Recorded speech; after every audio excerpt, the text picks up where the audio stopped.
আরসিবির কাছে লজ্জাজনকভাবে হারের পর অধিনায়ক আজিঙ্কা রাহানে সঙ্গা সহ কলকাতা ম্যানেজমেন্ট ভীষণভাবে ভেঙে পড়েছেন। তাই এই হারকে মনে না রেখে রাজস্থানের বিরুদ্ধে বদলে ফেললেন সম্পূর্ণ কেকেআরের প্লেইং 11। ফর্মে থাকা প্রত্যেকটা প্লেয়ারকে দল থেকে বাদ দিয়েছেন এবং দলে সুযোগ দিয়েছেন কিছু নতুন মুখকে, যাদের হয়তো তুমি কোনোদিনই আইপিএল খেলতেই দেখোনি।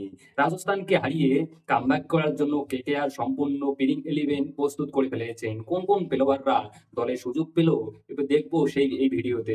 কেকেআর সেই প্লেইং 11 দেখবো। তো তার আগে একটা প্রশ্ন, যে রোহিত ব্রাভো কি পারবে যে গৌতম গম্ভীরের জায়গাটা দখল করতে? তার কারণ গৌতম গম্ভীর তো ভাই ফায়ার ছিল। আইপিএল 2025 নিলামে কেকেআর এর স্কোয়াড সম্পূর্ণ পরিবর্তন হয়ে গেছে। তাই কেকেআর এর সেই উইনিং টিম আর কিন্তু নেই, যার কারণে কেকেআর প্রত্যেকটা ম্যাচে প্রথম ম্যাচে হারতে হয়েছে। কেকেআর এর খেলে যাওয়া ফিলিপ শট হারিয়ে দিয়েছে কেকেআর কে। তোমাদেরকে জানিয়ে রেখেছে রাজস্থান এবং কলকাতা নাইট রাইডার্স এখনো পর্যন্ত আইপিএল এ 30 বারের কাছাকাছি মুখোমুখি হয়েছে, যেখানে রাজস্থান রয়্যালস 14টি ম্যাচ জিতেছে এবং কেকেআর 14টি ম্যাচ জিতেছে। দুটো ম্যাচই ড্র হয়েছে। হেড টু হেড যদি আমরা রেকর্ড দেখি, তাহলে রাজস্থান রয়্যালস এবং কলকাতা নাইট রাইডার্স দুজনেই কিন্তু বেশ শক্তিশালী। তাই আজিঙ্কা রাহানে রাজস্থানকে একদমই সহজ চোখে দেখতেছে না। অপরদিকে রাজস্থান দলে রয়েছে সঞ্জু স্যামসং, যশস্বী জয়সওয়াল, ধ্রুব জুরেল, সিমরান হেটমায়ার, রেয়ান পারাগ, কিছু বিধ্বংসী ব্যাটসম্যান। অন্যদিকে কেকেআর দলে রয়েছে ভালো ভালো batsman Quinton de Kock, Sunil Narine, Venkatesh Iyer, Angkrish Raghuvanshi, Rinku Singh, Andre Russell. কিন্তু তারা তো আর আগের ম্যাচে কোনো পারফরমেন্স করতে পারেনি, তেমন কিছু করতে পারেনি। তো বন্ধুরা, বেশি সময় নষ্ট না করে জানিয়ে দেই যে আজিঙ্কা রাহানে দ্বিতীয় ম্যাচে অর্থাৎ রাজস্থানের বিরুদ্ধে তাদেরকে হারানোর জন্য কেকেআর কেমন প্লেইং 11 তৈরি করেছে, কোন কোন দুর্দান্ত খেলোয়াড়দের অন্তর্ভুক্ত করেছে কেকেআর। কেকেআর দলের চূড়ান্ত প্লেইং 11 কেমন হতে পারে সবকিছু জানবো, বিস্তারিত বলে দিচ্ছি। যে কিন্তু বন্ধুরা, তার আগে একটা কমেন্টে, তুমি যদি একজন কেকেআর এর ডাইহার্ড ফ্যান হয়ে থাকো, কমেন্টে আই লাভ কেকেআর লিখবেন, ঠিক আছে? তো চলো শুনে। তো বন্ধুরা, প্রথম কেকেআর আসে কেকেআর ওপেনিং জুটি বিষয়ে। তোমাদের জানিয়ে দেই যে প্রথম ম্যাচে কেকেআর এর ওপেনিং এ ছিল Quinton de Kock and Sunil Narayan.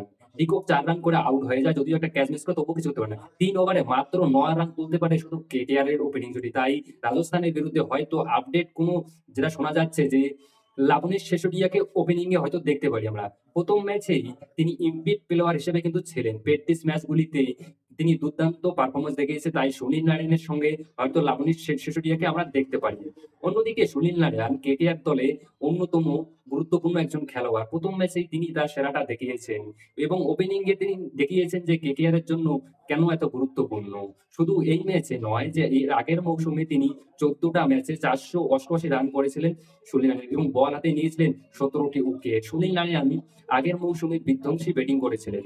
যদি তিনি পাওয়ার প্লেতে টিকে যান, প্রতিপক্ষ এবং সুনীল নারায়ণকে জুটিকে আমরা দেখতে হয়তো পাবো। অপরদিকে 3 নম্বরে আমরা দেখতে পাবো ক্যাপ্টেন আজিঙ্কা রাহানেকে।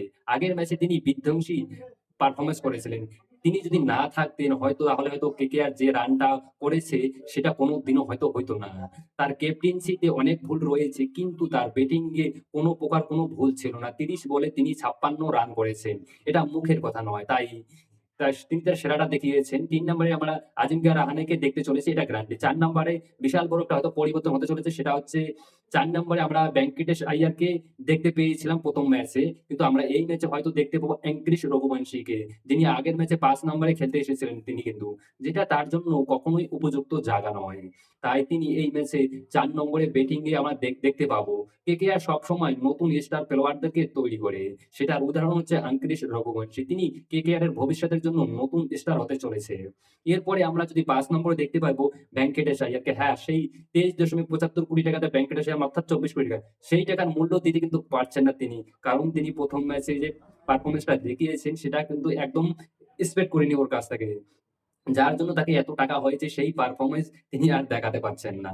তবে ম্যানেজমেন্ট তার উপর ভরসা রাখতেছে যে তাকে 5 নম্বরে আমরা দেখতে পাবো। 6 নম্বরে ক্যারিবিয়ান বিধ্বংসী অলরাউন্ডার আন্দ্রে রাসেল থাকতে চলেছে। প্লেইং 11 এ অন্তর্ভুক্ত হয়েছে। গত ম্যাচে তিনি তার পারফরম্যান্স দেখাতে পারেনি। তবে এটা ভুলে গেলে চলবে না যে তিনি যেকোনো মুহূর্তে টিকে যেতে পারে, তাহলে একাই তিনি ম্যাচ বের করতে পারে। ম্যানেজমেন্ট তার উপর ভরসা রেখেছে। রাসেলকে 6 নম্বরে আমরা দেখতে চলেছি। এরপরে 7 নম্বরে দেখতে পাবো আমরা রিঙ্কু সিংকে। যদিও আগের ম্যাচে তিনি তার সেরা ছন্দে দেখতে পাইনি তাকে। সেই ছন্দে আমরা তাকে তখনই দেখতে পাবো যখন তিনি তার সেরা পারফরম্যান্সটা দেখাবেন। সেখানে আগের ম্যাচে কেকেআর এর যে মিডল অর্ডার ছিল অর্থাৎ সেটা কিন্তু ত্রিপল টোটালি ভেঙে গিয়েছিল। তবে এবার আশা করা যায় রাজস্থানের বিরুদ্ধে সেই ভুল আর তারা করতে চাইবে না। প্রায় ৭ নম্বরে আমরা দেখতে পারবো রিঙ্কু সিংকে। ৮ নম্বরে আমরা দেখতে পাবো অলরাউন্ডার রমনদীপ সিংকে। তিনি এখনো পর্যন্ত তার পুরানা ছন্দে তাকে দেখতে পারি। তিনি আগের ম্যাচে সম্পূর্ণ ফলো হয়ে গেছেন। তবে কেকেআর এর যে লোয়ার অর্ডার রয়েছে অর্থাৎ ত্রিভালর সেখানে কিন্তু তিনি একজন বিধ্বংসী ফিনিশার রমনদীপ সিং।